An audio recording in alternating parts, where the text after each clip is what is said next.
आज आपण बनवणार आहोत रक्तशुद्ध करणारी, त्वचेचा रंग उधळणारी, ते म्हणजे मस्त अशी हळदीची भाजी, कच्च्या हळदीची भाजी.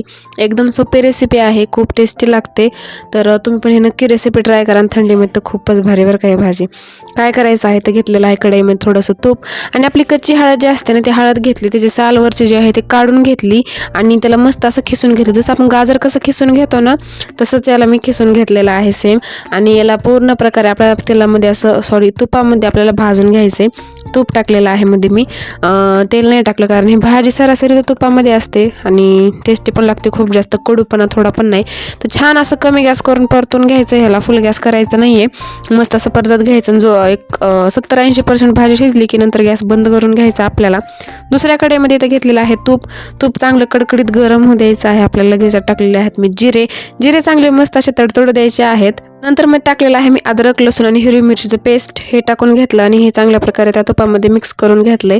आणि हे मिक्स झाल्यानंतर लगेच आपल्याला याच्यामध्ये टाकून घ्यायचं आहे ते म्हणजे कांदा बारीक बारीक असा मस्त कट करून घेतलाय. कांदा पण छान खालीवरी मस्त परतून घ्यायचा त्या सगळ्या पेस्टमध्ये, तुपामध्ये छान असं टेस्टी चव लागते त्याची. तर मस्त असं करत खालीवरी करत मस्त असा कांदा आपल्याला छान परतवून घ्यायचा आहे. लगेच याच्यामध्ये टाकायचे आहेत हिरवे वाटाणे.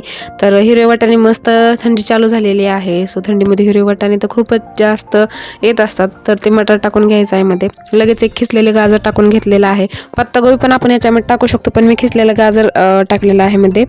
तर हे टाकून चांगल्या प्रकारे असं मिक्स करून घ्यायचं आहे, आपल्याला पूर्ण एकत्रित करून घ्यायचं. लगेच याच्यामध्ये एक मोठी वाटी भरून मी दही टाकलेलं आहे. दही जर आंबट असेल ना तर थोडंसं कमी टाका, पण हे दही आंबट नव्हतं त्याच्याने मी थोडंसं जास्त टाकले, एक वाटीभर टाकलेलं आहे मध्ये दही.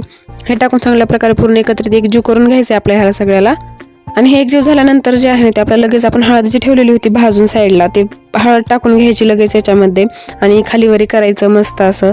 नंतर याच्यामध्ये चव्यानुसार मीठ टाकून घ्यायचं, रेड चिली पावडर टाकून घ्यायचं थोडंसं, म्हणजे जर तिखट वगैरे कमी वाटत असेल तर मी रेड चिली पावडर मीठ टाकून घेतलेलं आहे. मीठ टाकायचं मध्ये चव्यानुसार आणि भाजीला मस्त असं हलवून घ्यायचं.